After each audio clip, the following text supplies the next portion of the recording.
What did you think of this idea of him returning as the anti-American? Absolutely loved it. Really? Yeah, because he had been the G.I. Joe, the All-American babyface. We had an All-American babyface. We had Hulk Hogan.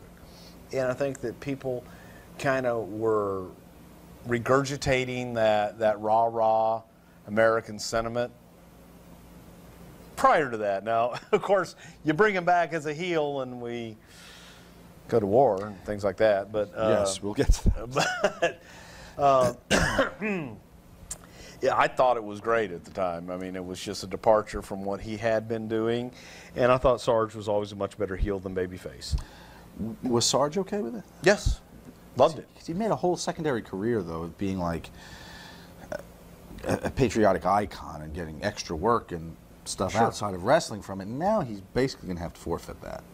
Well, you forfeit it for a time because the stronger, the better the heel, the better the babyface. And I think it was time, you know, go back one way, and when you come back, he'll be an even bigger babyface when it's time to turn him. He, as the Persian Gulf crisis, the conflict. I would say the conflict is the word, not crisis. Conflict begins to flare up. He becomes really front and center in a very controversial angle in '91. What were your thoughts as that was beginning to percolate, getting to a dangerous area? Timely. Timely. It was, yeah, it was timely, man. It was. Did you fear backlash from the media? You know, as you're leading up to it and you are in the wrestling bubble, you are so used to the foreigner, the evil foreigner, and God bless America, and the audience knows that in the end the good guy is going to win. So they accept it. And they take an opportunity to get away from real life and then come into an arena and you get to boo the nasty heel and the nasty villain in their real life in this arena. Mm-hmm. Nobody thought we were going to war. Right. And the last thing on anybody's mind was that we would actually ever go to war. So, you know, we went into it thinking, okay, you know, it's timely when we had conflicts with the Russians and Germans, and there was always a German bad guy, Japanese. We always had Japanese bad guys.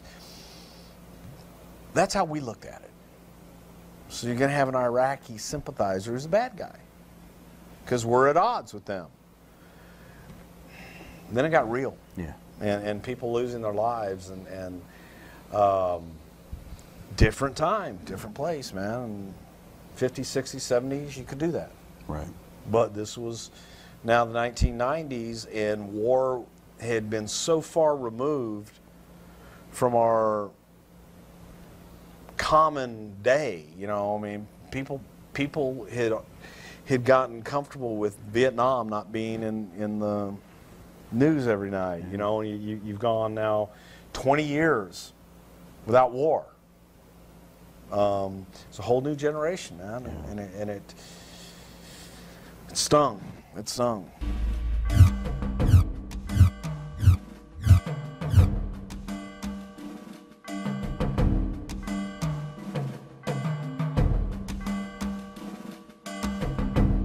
He was a legit Iraqi, and then when we found out his background and his friendship with Saddam Hussein, it was a natural. My God, got to have this guy. Was he nervous about doing this on such a big stage at this time? A little bit, yeah. Yeah, and then when the heat got turned up and death threats started coming in, and there was some serious heat on him, yes. Yeah.